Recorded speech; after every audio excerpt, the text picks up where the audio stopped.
Assalamualaikum warahmatullahi wabarakatuh.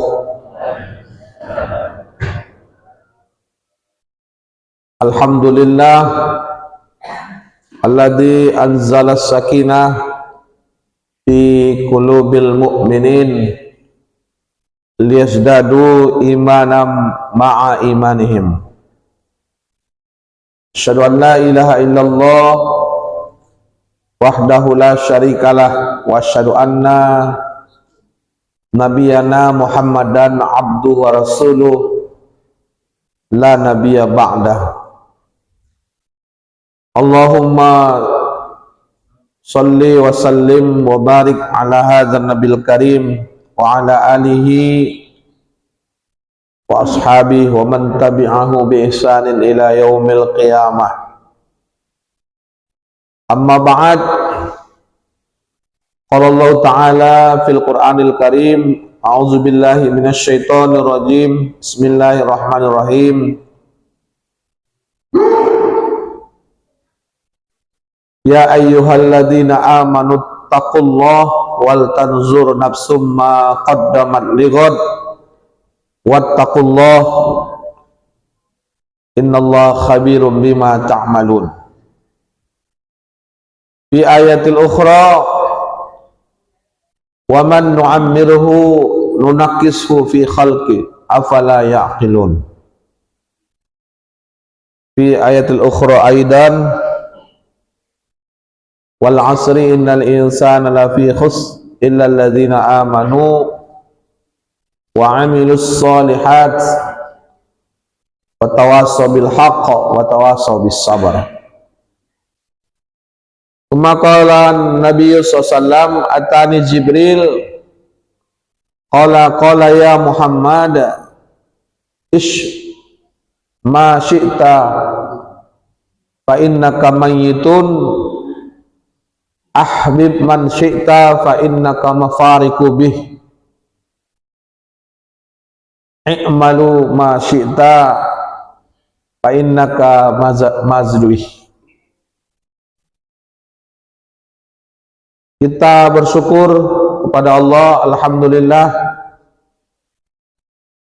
Selanjutnya bersalawat kepada Rasul dengan lafaz Allahumma sholli wa sallim mubarik alaih. Allah berfirman dalam Quran surah Al-Hasyr ayat 18, tadi juga dibacakan dalam sholat subuh oleh imam kita. Tadi di muqaddimah udah Ustadz bacakan semua ayat-ayat dalil-dalil kita untuk pengajian ini. Hai orang-orang beriman, bertakwalah kamu kepada Allah dan hendaklah masing-masing diri melihat yang sudah dikerjakan untuk lebih baik lagi ke depan.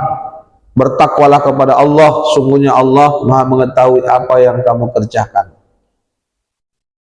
Selanjutnya dalam surah Yasin ya, wa man nu'ammirhu nunakkishu, siapa yang diberikan lebih umurnya, nunakkishu, dikurangi yang lain. Afala ya'qilun, kenapa kamu tidak berpikir? Selanjutnya dalam surah Al-Asy, demi waktu manusia merugi kecuali yang beriman, wa amilus solihat, beramal soleh, wa tawassaw bil haqq wa tawassaw bis sabr. Nasihat, menasihati dalam kebenaran dan nasihati dalam kesabaran. Dan dalam hadis, atani Jibril, kata Rasulullah, datang kepadaku Jibril, lalu Jibril berkata, qala ya Muhammad. Pesan Jibril kepada Rasulullah, tentu kepada kita itu sekaligus umat, isma syi'ta, hiduplah sesukamu, fa innaka mayyitun, kamu akan mati.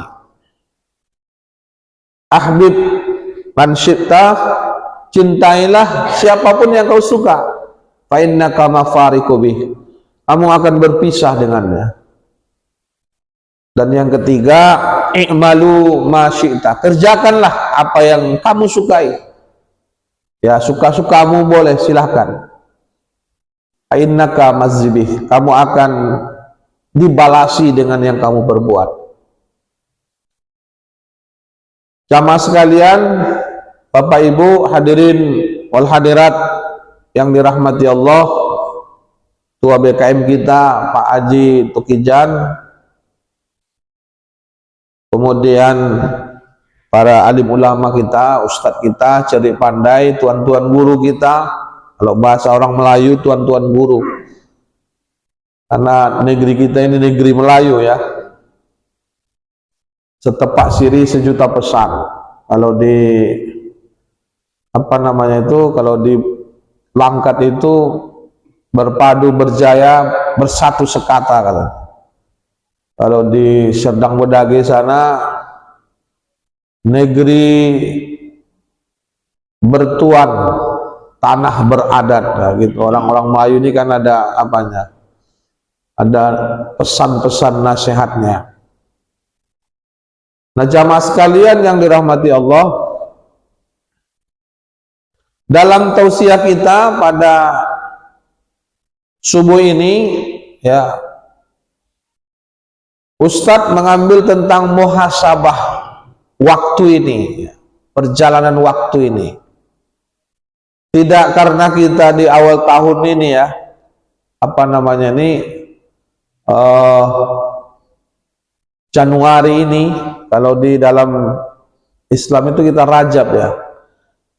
Tapi memang kalau dalam hadis tadi kan Rasul dipesankan itu ya, pertama hidup sesukamu kau akan mati, yang kedua cintai apa yang kau suka kau akan berpisah, dan yang ketiga kerjakan semaumu apapun itu kau akan dibalasi. Jamaah sekalian, Bapak Ibu hadirin wal hadirat yang dirahmati Allah, di dalam Al-Quran disebutkan bagaimana sebenarnya waktu ini, perbandingannya itu di sisi Allah seperti apa. Nah, yang menarik itu surah Sajadah pada ayat yang kelima. Tadi belum Ustaz bacakan ya. Jadi dalam surah Sajadah ayat 5 itu, yudabbirul amra minas sama ilal ard thumma ya'ruju ilaihi fi yaumin kana miqdaruhu alfa sanatin mimma ta'udun. Ini biasanya subuh Jumat itu dibaca. Sunnah biasanya kalau kita ini kita amalkan di apa namanya itu, kalau di waktu haji Ustaz tiap subuh Jumat itu dibaca deh surah Sajadah itu. Nanti kalau pada ayat yang ke-15 itu ada kalimat wahum la yastakbirun, lalu sujud sajadah. Kalau orang yang tak paham dipikir 3 rakaat itu ya, kalau tak paham pikir ini kok 3 rakaat, tidak 3 rakaat, dia naik berikutnya itu tinggal nambahi ayat ke-16 karena nggak ada Fatihah lagi. Kalau ada Fatihah sudah 1 rakaat. Tapi tak banyak masjid yang mengamalkan sujud sajadah ini ya. Itu memang imamnya itu harus dipilih yang hafiz Quran itu yang agak apanya. Tapi kalau di antara masjid itu biasanya yang konsisten itu misalnya ada Masjid Taqwa Megawati nah, Jalan Halat itu selalu subuh. Kemudian yang ada hafiz-hafiznya lah yang imamnya itu. Karena kalau yang biasa kadang ayat itu bisa gabung ke surah lain. Ustaz aja berapa kali kalau imam itu loh mau masuk ke surah Yasin, loh masuk itu memang dia ada yang mirip-mirip, kadang balik ke surah itu lagi dia. Sajadah wajhiyailladzi khalaqahu wa sawwarahu wa saqqa sam'ahu wa basarahu bihaulihi wa quwwatihi. Ya, ada lagi yang kadang nambahnya tabarakallahu ahsanul khaliqin. Kalau enggak paling tambahin karena sampai situ aja udah cukup. Nah, jamaah sekalian yang dirahmati Allah, di dalam surah Sajadah 15 itu, ayat 5 itu dikatakan alfasanatim mimma ta'udun. Jadi ketika Allah menciptakan langit bumi ini, lalu kemudian Allah kembali ke ars, lalu membuat perbandingan alfasanatim mimma ta'udun. Alfasanatin itu artinya 1000 tahun. Mimma ta'udun. Jadi satu hari itu di sisi Allah itu kita ini 1000 tahun. Perbandingan di sisi Allah di akhirat nanti kita itu jamaskan 1000 tahun kita di dunia ini satu hari, kata Allah. Nah, itulah perbandingan waktu itu. Jadi kalau misalnya kita ini ada hadis itu kan, nanti menjelang hari kiamat 1 tahun seperti sebulan. Rasanya betul juga itu sekarang ini loh. Kok udah mau puasa lagi kan gitu Pak. Udah Rajab. Allahumma barik lana fi Rajab wa Sya'ban wa ballighna Ramadan. Udah mau puasa lagi. Yuk siap-siap. Padahal kita bayangkan baru yang lalu takbiran. 1 bulan rasanya kayak ya sepekan aja. Seahad gitu lah. Ustaz lebih suka seahad aja. Sepekan kita ini. Ingat Ustaz yang lalu tausiah subuh, Ustaz terlambat karena lewat Cemara itu rupanya. Tadi Ustaz lewat tol ya. Harus tol. Tapi agak terlambat tadi Ustaz ini. Karena jam 5 kurang 5 kebangunnya itu. Masuk tol ini cepat aja. Kayaknya baru gitu. Ustadz pamit agak cepat waktu itu juga karena mau ceramah ke Bahoro. Ini udah ketemu 1 pekan itu rasanya kok kayak 1 hari. Betul juga. Baru Jumatan, baru kondangan kok kondangan lagi nih.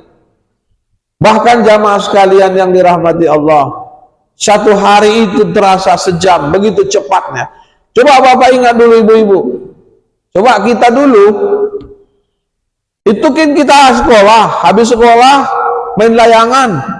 Ada nggak yang pernah main layangan atau ke sawah ngangon gitu? Habis itu panggil mama ngaji kita. Pulang ngaji jam 5 bisa main layangan, mandi sungai lagi. Lama betul waktu itu dulu. Sekarang anak-anak kita asik main HP aja.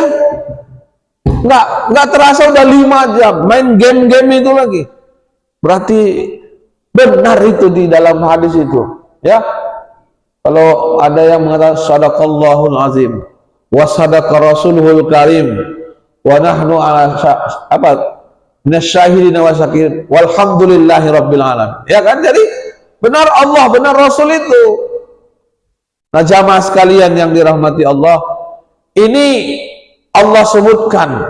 Jadi kalau tanda-tanda hari kiamat menurut waktu itu, kajian kita bulan lalu tentang berbagai bencana itu kan Ustadz sampaikan waktu itu ada 4 yang harus kita jaga berjamaah, kemudian sedekah, kemudian majlis ta'lim, majlis ilmu, dan yang paling penting itu kita silaturahim. Silaturahim ini kita jaga. Kalau sudah tak silaturahim, kalau konflik ya pasti cepat sekali dikiamatkan Allah dunia ini. Nah jamaah sekalian, Bapak Ibu yang dirahmati Allah, maka karena 1 hari di sisi Allah 1000 tahun di sisi kita, Ustadz ingatkan dunia ini sebenarnya bayangan, akhirat itu adalah cahaya. Itu 1. Yang kedua, dunia ini anak ayam, akhirat itulah induknya. Mari kita lihat ini bagaimana perbandingannya. Kalau dunia ini hanya bayangan, akhirat itu cahaya. Kejarlah bayangan kita. Coba kita kejar bayangan kita ini. Dia akan lari, bayangan itu dikejar. Nggak bisa kita kejar itu, lari dia. Jadi dunia ini akan memperbudak kita, menghina kita. Kita kejar terus, dia akan lari. Tapi yang kedua, akhirat itu cahaya. Bagaimana itu cahaya? Misalnya ada cahaya. Segitu kita kejar cahaya, bayangan itu ikut. Kalau kita kejar akhirat, keridhaan Allah, dunia ikut dengan sendirinya. Itu penting sekali. Jadi kalau kita kejar dunia ini, tak akan dapat itu. Tapi kalau kita kejar akhirat, maka dunia ini akan ikut dengan sendirinya. Coba Bapak kejar itu cahaya, maka bayangan datang dengan sendirinya. Itu yang dikatakan oleh Umar bin Khattab, bahwa dunia ini taruh di genggaman kita. Genggaman. Inilah dunia ini dalam genggaman. Jangan taruh dunia ini di hati, ya, ini bahaya. Kalau dunia ini jabatan, harta, pangkat, kedudukan, ini ditaruh di tangan. Tangan ini bantu, nolong, bantu. Ini tangan. Tapi kalau ditaruh di hati, dikunci mati. Hati kita ini dikunci mati oleh dunia, maka kita dalam keadaan lalai. Itu sering Ustadz ingatkan, itu perbandingannya. Itu Umar mengatakan. Maka segitu orang jabatan di tangannya, tanda tangannya, keputusan-keputusannya, kebijakan-kebijakannya, dia akan membantu orang lain. Siapapun itu. Apalagi kalau misalnya, kalau Ustadz kan ceramah. Tapi kalau ada orang yang punya kekuasaan, itu mudah sekali dia berbuat itu. Kalau Ustadz katakan, itulah kelebihan pemimpin masuk surga. Mereka itu enak, tidak hanya amar ma'ruf, tapi nahi mungkar. Kalau sholat duha, semua kita bisa. Bisa. Kalau kita tahajud, semua bisa. Baca Quran bisa, zikir bisa. Tapi tanda tangan kita berguna. Makanya kalau pemimpin itu, kalau udah pensiun, nggak ada lagi gunanya. Udah pensiun ke masjid, udah pensiun pengurus BKM, udah pensiun datang. Bisa juga memang, tapi kekuatannya nggak ada lagi. Waktu aktif di mana? Ini jamaah sekalian, kata Umar, taruh dia di genggaman. Harta kalau di tangan kita bantu, tolong orang, bantu orang. Tapi kalau di hati, maka dia akan kunci mati hati kita. Jadi sering Ustadz sebutkan juga begini, harta. Bapak-bapak ibu pernah ke apotek itu, apotek, beli obat, ya apotek itu, pernah lah pasti. Apotek ya, apotek itu ada yang 24 jam lagi, apotek 24 jam katanya. Berarti kalau ada orang perlu jam berapapun ada. Apa itu simbol apotek itu? Apotek itu kan artinya kan obat. Simbolnya itu ada cangkir, cawan gitu. Apa namanya? Cawan itu cangkir, ya gelas. Ada ular. Ular melingkar di pagar Pak Umar. Nah, itu waktu apa namanya itu ngajarkan R itu. Ada orang payah R itu. Jadi ular tadi lilit, lalu ada mulutnya ke cawan itu, dikeluarkannya bisanya. Itulah harta. Jadi harta itu melilit kita, dunia ini, itu ada namanya, bisanya itu. Bisa ular itu jadi obat. Jadi obat itu Pak, dikeluarkan bisanya, obat berbagai racun itu. Nah inilah jamaah sekalian. Ada ular itu yang langsung bisa bikin mati. Harta itu bisa menghina kita, membunuh kita. Tapi dia bisa jadi obat. Artinya di tangan yang tepat, yang benar dia. Itu harta dan kekuasaan. Kalau harta yang membuat kita masuk surga, bahagia, mulia, maka Qarunlah yang paling bahagia, mulia, dan masuk surga. Tapi Qarun ditenggelamkan di dalam perut bumi. Dimanapun itu, gali sumur di aluminium ini, Tanjung Mulia ini, segitu digali ada harta emas kilo, harta Qarun, saking banyaknya hartanya bercecer ke seluruh belahan bumi. Mau di Sipiongot ada sana itu, Padang Kausu, Sipiongot namanya. Ada dosen ustaz di bahasa Arab, orang Sipiongot kau Ustaz, bukan ustaz. Orang Sibolga Tapteng, kok bahasa kau kayak Sipiongot, ya kan? Itu dimanapun harta Qarun namanya. Kalau jabatan, pangkat, kekuasaan membuat mulia, Fir'aun lah yang paling mulia, bahagia, surga, tapi dihinakan Allah. Itulah makna apotek. Dia melilit tadi, keluarkan bisanya jadi obat, harta jadi obat. Harta bisa membahagiakan apabila dia digunakan dengan tepat. Nah jamaah sekalian, bapak, ibu-ibu, itu yang lalu Ustaz sampaikan kan ini, filosofi jari Ini jari kelingking, ini jari manis, ini jari tengah, ini jari telunjuk. Ini sama bentuknya ini. Yang 4 ini, coba itu berjejer dia. Ada di tengah yang tinggi sama. Tapi satu beda dia. Ini namanya ibu jari. Ibu jari ini, kalau bahasa kita jempol. Kita miskin, kecil. Ini orang miskin, kecil. Kita berikhtiar, berusaha sungguh-sungguh, lama-lama jadi jari manis. Mirip betul ini. Orang miskin sama orang kaya ini mirip betul, hanya kecilnya saja. Jari manis, ya kan? Orang miskin bisa jadi kaya, sungguh-sungguh, ikhtiar. Kalau bahasa kerennya itu entrepreneur, dia pandai berusaha.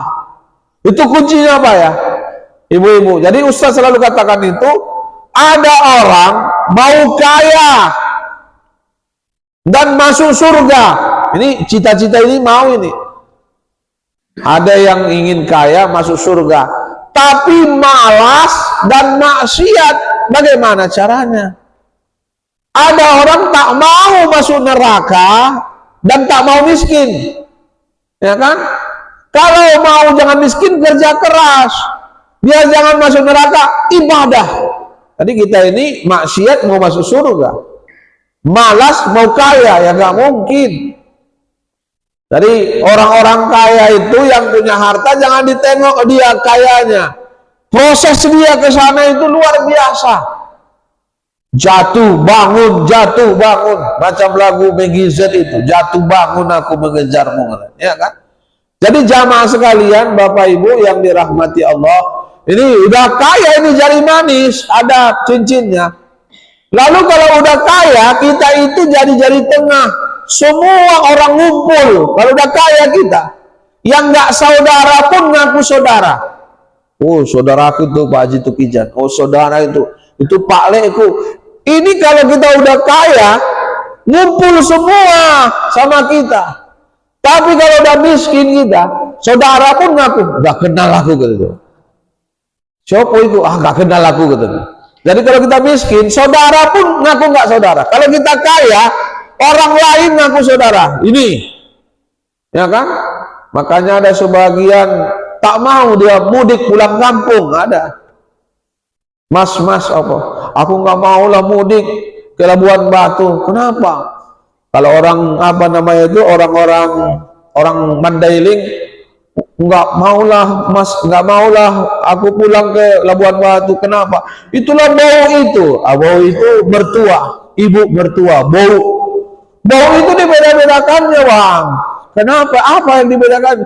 Itu kakak ipar kita itu karena asal dia nanti lebaran mudik dikasihnya 10 juta sama bau, tidur aja di kamar. Aku abang miskin, aku yang cuci baju, aku yang masak, aku yang ngepel, semua aku disuruhnya. Nggak mau lah aku, Bang. Itulah kau udah miskin, kita disuruh-suruhnya aku. Coba kalau ibu menantu yang kaya, tidur aja ibu segitu bangun, udah menantu main, tidur aja lah main, udah siap semuanya. Itu si miskin itu yang nyiapkan gitu. Nggak boleh dibeda-bedakan. Jangan dibeda-bedakan menantunya.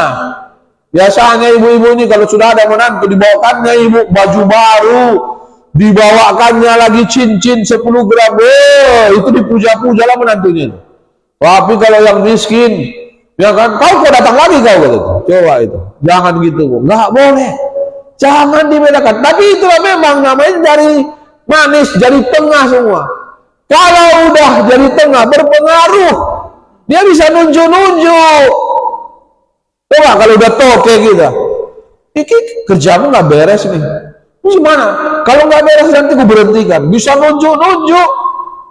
Inilah hebatnya jari yang 4 ini. Miskin jadi kaya, kaya jadi berpengaruh, nunjuk pemerintah. Ini pemerintah. Kalau sudah camat gini jarinya, takut semua lurah. Kalau sudah lurah gini, keplingan pun semua. Kalau sudah wali kota gini, bereskan parit, beres semuanya. Ini kuncinya, nunjuk. Itu Pak. Tapi sehebat apapun wali kota, gubernur, presiden, sekaya, seberpengaruh apapun kita, semiskin apapun kita, belum ada apa-apanya. Ini beda. Ini namanya tunduk sujud sama ibu kita, jempol sama ibu, sama orang tua itu nunduk semua, sujud, baru manusia jempol. Kalau kita memerintah, kalau kita berpengaruh, kalau kita kaya tapi durhaka, no. Jadi jari kita ini ada filosofinya. Sama orang tua sujud. Kata Rasul dalam hadis, laula an asjuda ahadan ala ahadin, sekiranya lah boleh sujud seseorang kepada yang lain, la amartuk, aku perintahkan sujud dua. Ini hadis ini berasal dari Mu'az bin Jabal. Jadi Mu'az itu datang kepada Rasul, ya Rasul, ya Rasulullah, saya lihat orang sujud kepada rajanya, saya lihat orang sujud kepada kaisarnya, sultannya sujud. Pak, ini mohon maaf ya, ini perbandingan ya. Orang kalau ke kaisar Jepang itu, Pak, kaisar Jepang nggak boleh berdiri tuh. Kalau mau jumpa Kim Jong-il Korea Utara, sujud dari ujung sana. Bapak Ibu nggak usah jauh-jauh. Pernah nggak ke Keraton Jogja? Ada yang pernah Keraton Jogja?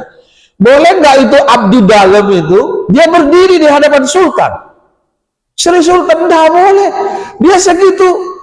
Ustadz kan wisata ke Jogja itu terus nengok foto itu pun dalam.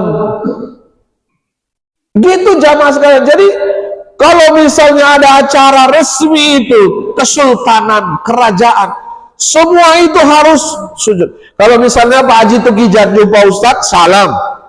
Kita salam, Pak. Ini yang dicium itu bukan tangan. Cium. Ini. Gini. Sujud dari sana. Semua gitu, kerajaan itu.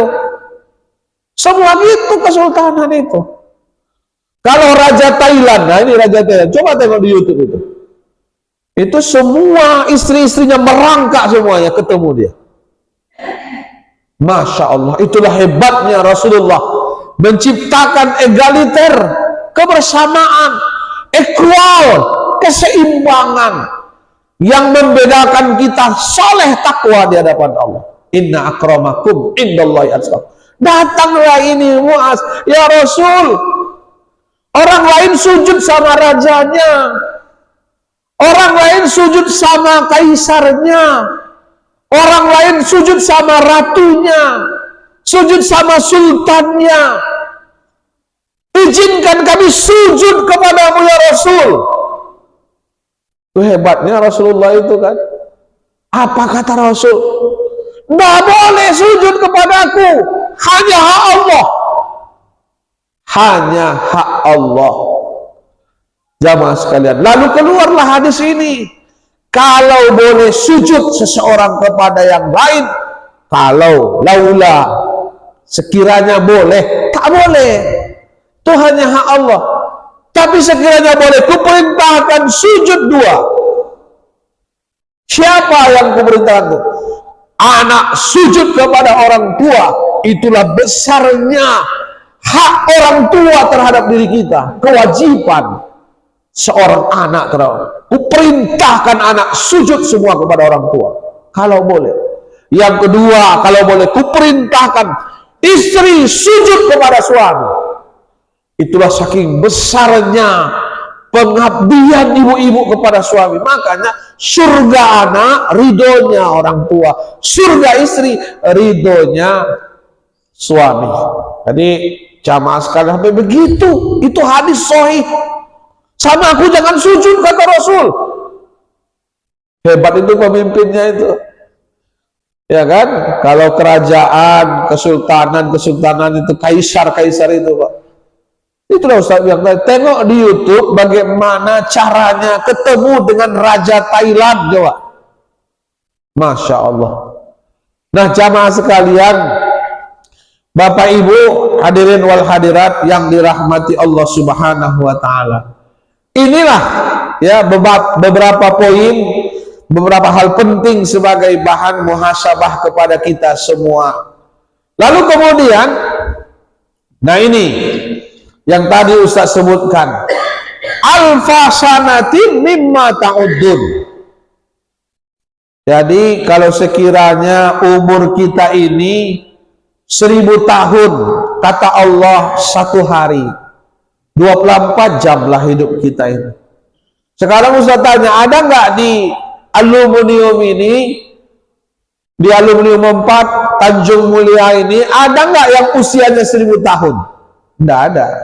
Ustaz yakinkan tak ada. Yang terakhir paling tinggi semalam waktu Ustaz haji, itu ada jamaah dari Turki 116 tahun. Itu jamaah haji tertua. Indonesia jamaah haji tertuanya itu ada yang 96 tahun, masih kuat. 96 tahun. Sekarang naik haji pun mana lagi sekarang ini ada namanya istitoah kesehatan, nggak bisa lagi. Dicek semuanya, ya kan? Kalau dia bisa mandiri, nggak sepenuhnya tergantung orang lain, baru boleh. Ada seorang ibu nangis-nangis dia, bagaimana berangkat haji sama suaminya, tapi suaminya itu ya udah sakit di kursi sepenuhnya gitu, sepenuhnya dia harus diurus orang. Makanya sekarang ada namanya pendamping. Jadi kalaupun ada yang sakit, ada walinya yang ikut, diprioritaskan begitu. Tapi sekarang ini pemerintah udah buat ketentuannya itu haji itu ya di bawah berapa sekarang 65 tahun.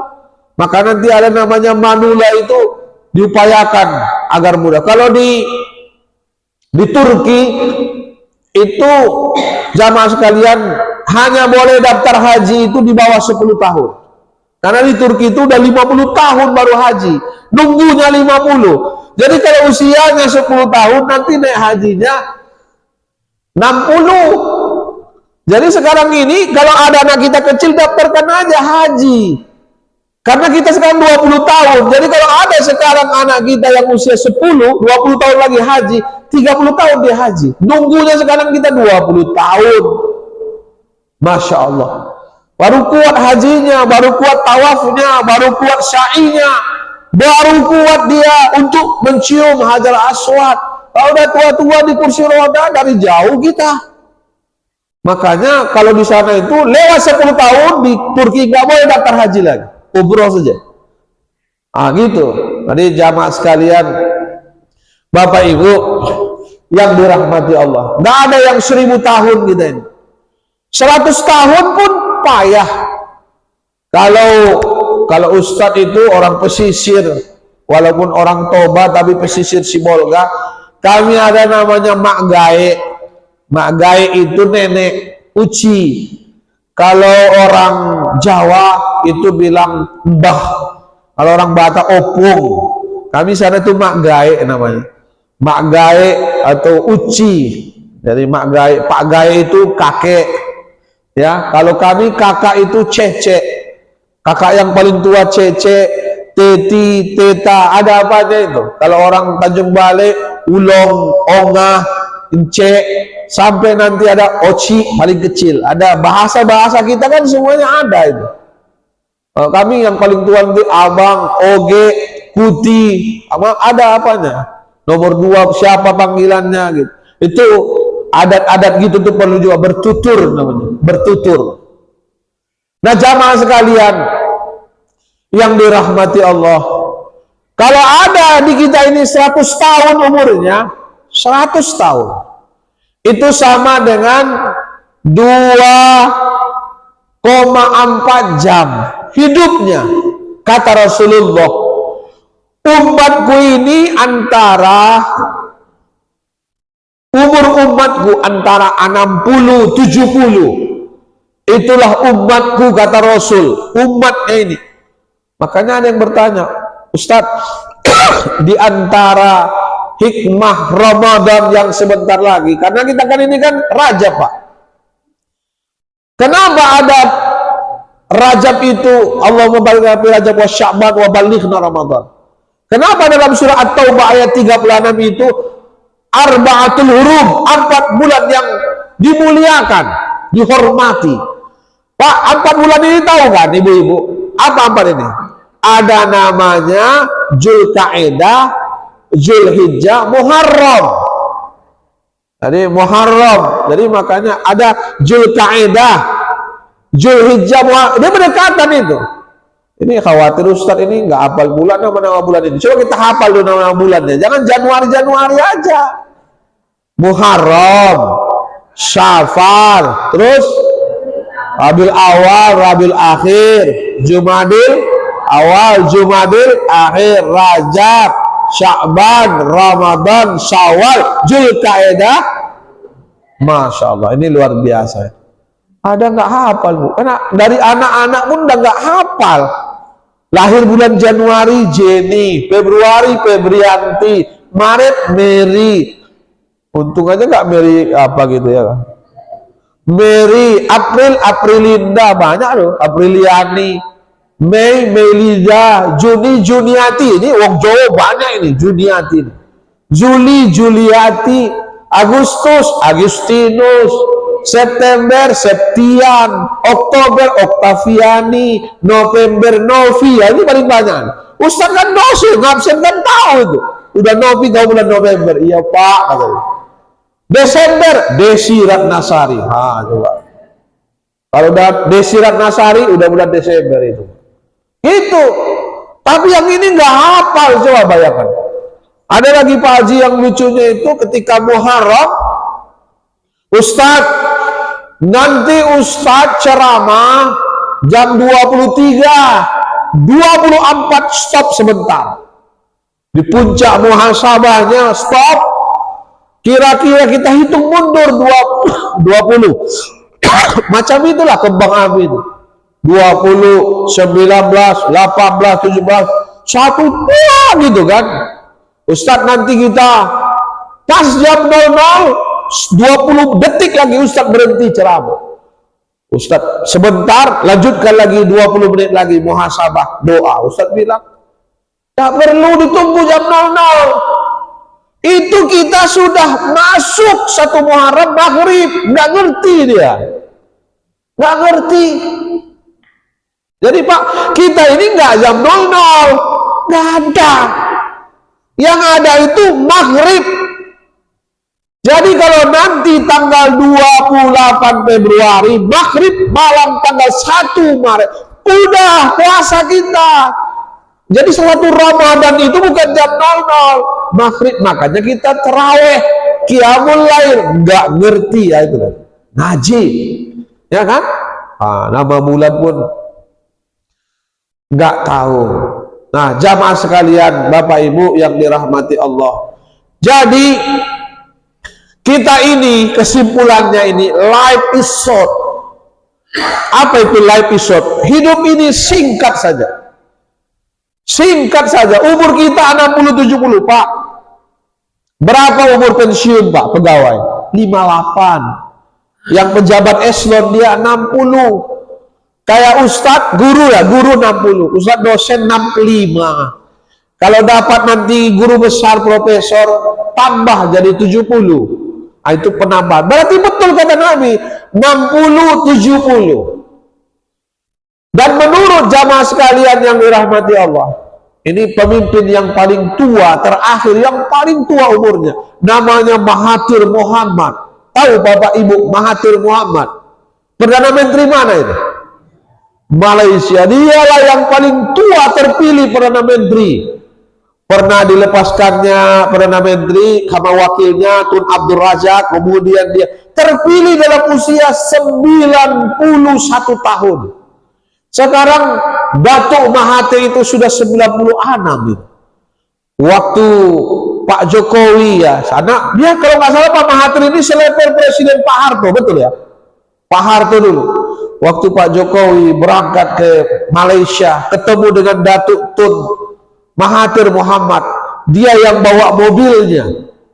Kita nanti gimana Pak Haji? Kira-kira kalau 93 bisa bawa mobil lagi. Dia bawa mobil. Sampai Jokowi masih, ya saya yang nyupirin Pak Jokowi. Gitu. Masya Allah. Luar biasa. Datuk Mahathir Muhammad. Apa yang dibilang? Ini kunci. Datuk Mahathir Muhammad ketika dia, kalau kita ini ada ulang tahun namanya, milad.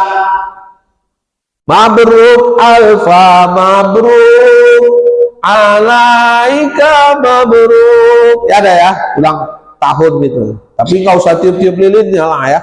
Ya barokah ya, barokallah. Makanya kalau Ustadz nyanyi anak-anak itu kalau ulang tahun, nggak tahu Ustadz di sini ya. Panjang umurnya, panjang umurnya, panjang umurnya, serta mulia, serta mulia. Harusnya jangan gitu.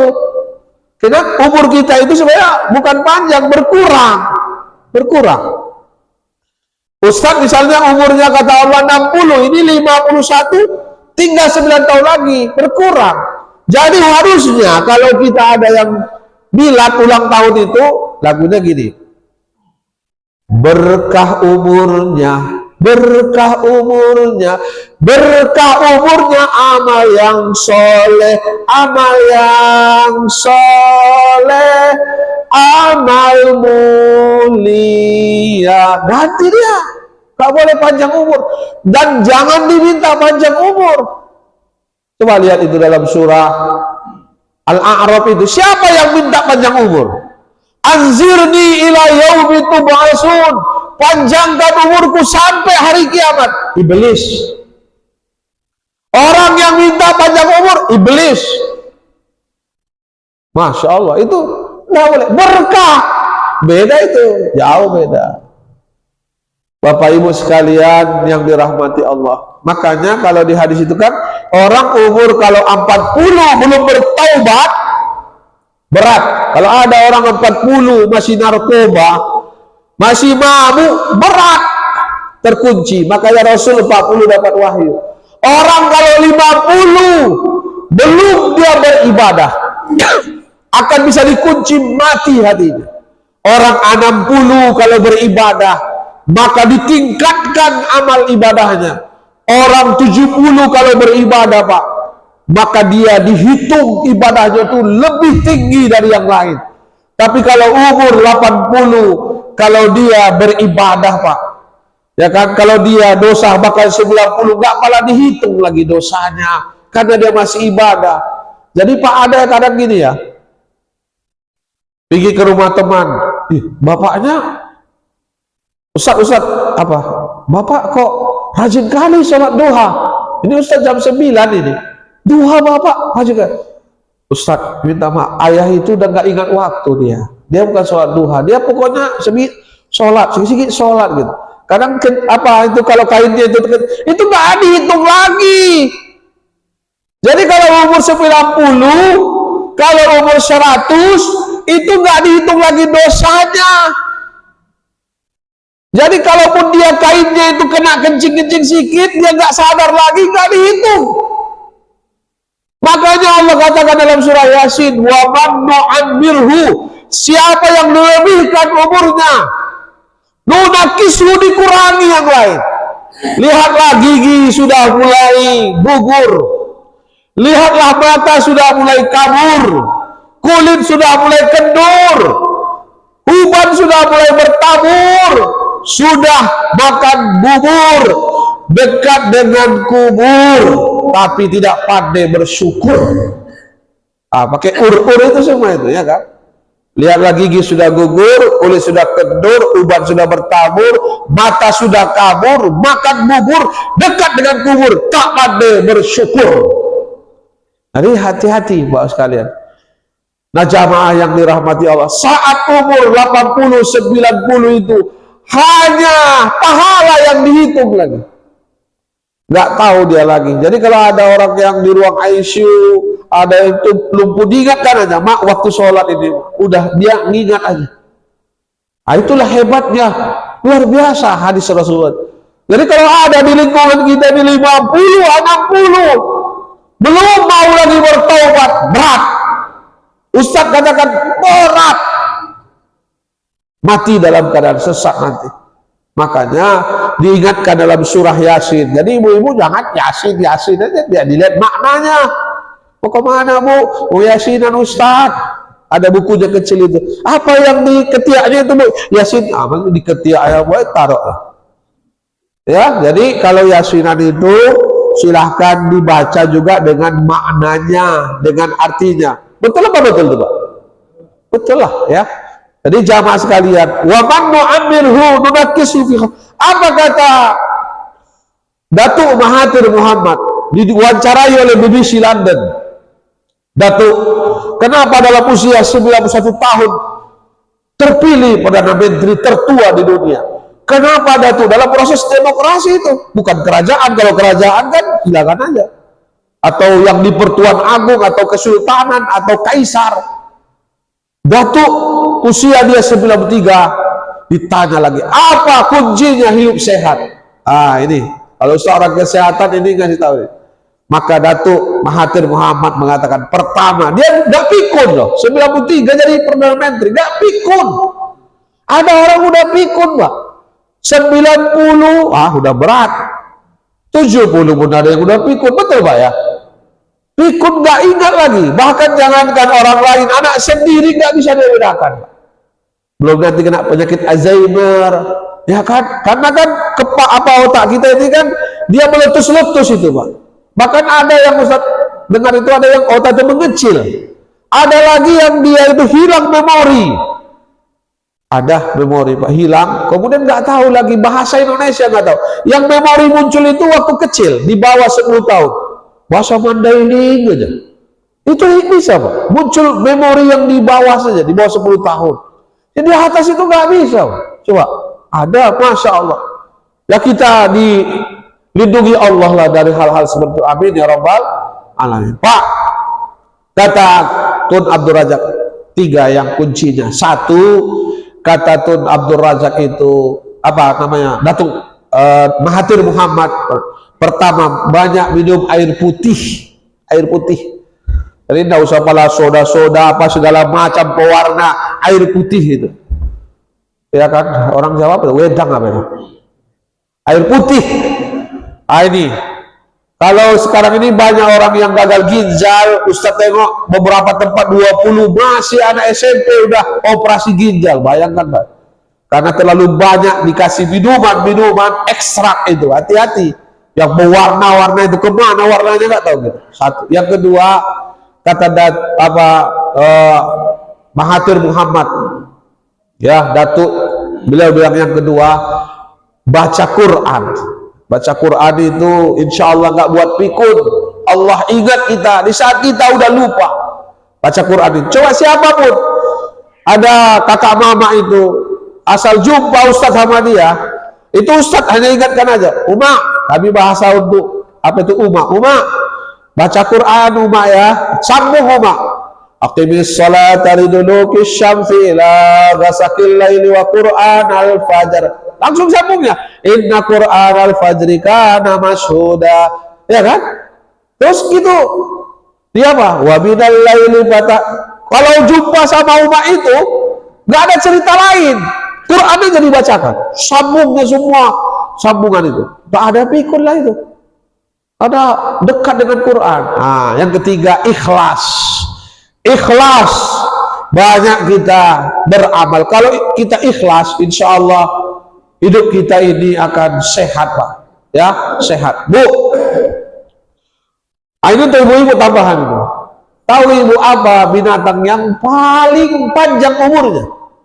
Bukan dinosaurus, zaman purba dulu sampai sekarang, hewan yang hidup di zaman itu sampai sekarang hidup, namanya kura-kura. Kura-kura itu hewan yang paling panjang umurnya. Ada namanya kura-kura Galapagos. Coba lihat dalam film Nemo. Ada film Nemo dulu, ada Ustadz kalau nonton film Nemo. Sampai sekarang Ustadz ini sama anak itu masih nonton kalau film-film pendidikan itu. Terakhir semalam kami nonton tuh Mufasa. Mufasa ini The Lion King, raja singa, raja hutan. Enak kali bilang Mufasa. Sebelumnya Simba. Jadi Simba ini anak Mufasa. Nanti Simba Mufasa ini ada cucunya. Ini nanti akan difilmkan lagi.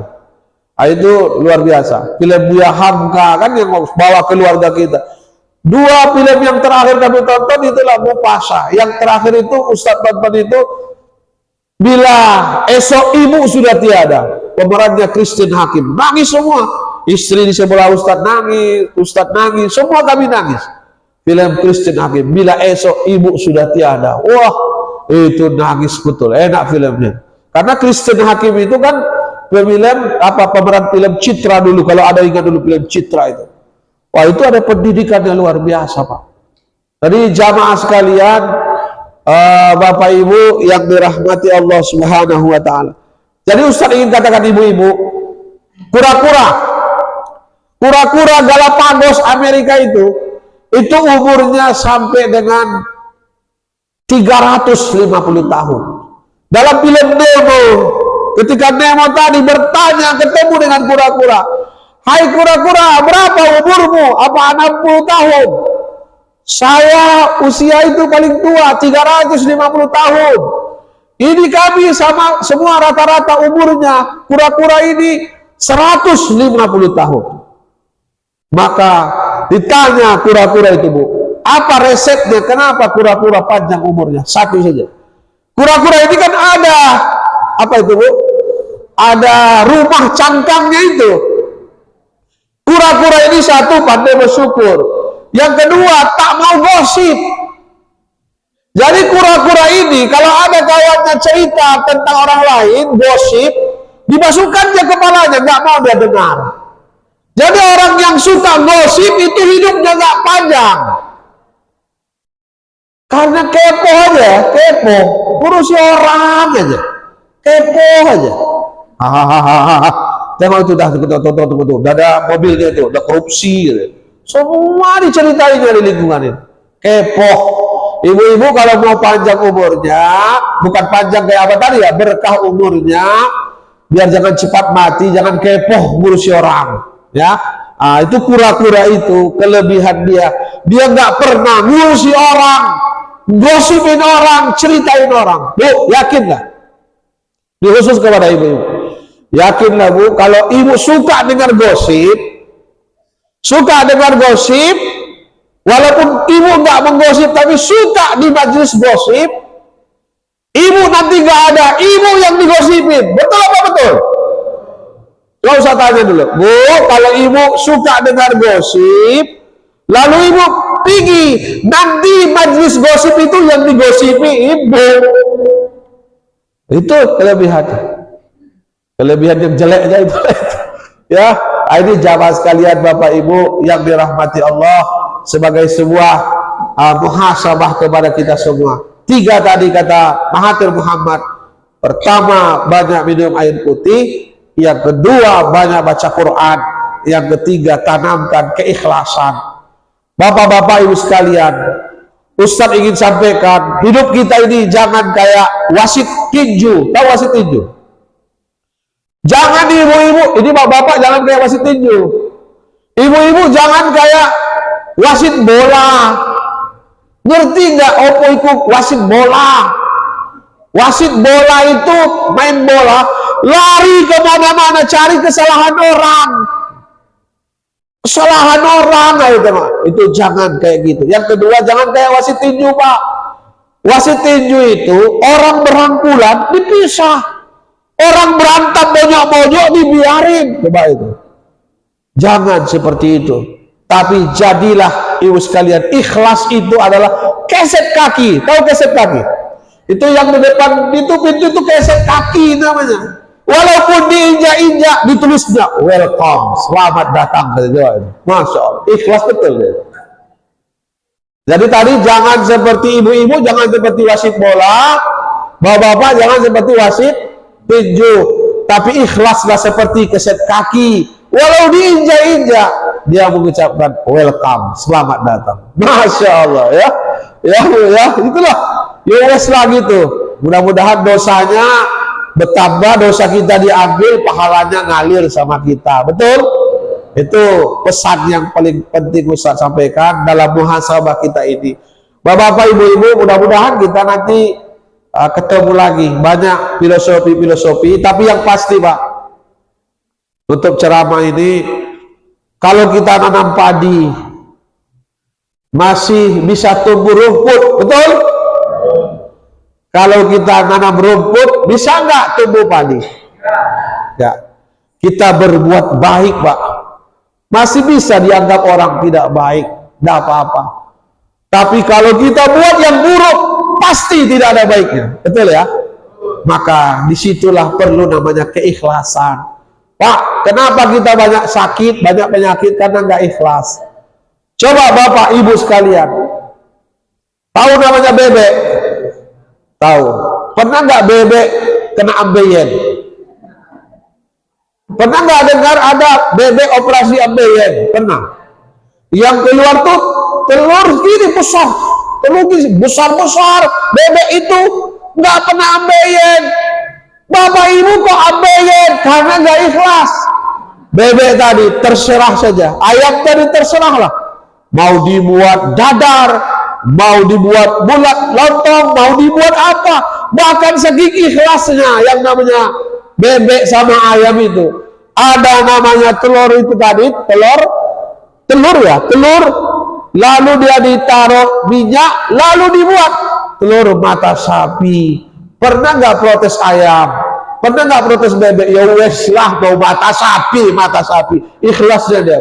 Harusnya itu telur mata ayam. Masa ayam yang punya telur, bebek yang punya nama, ya kan?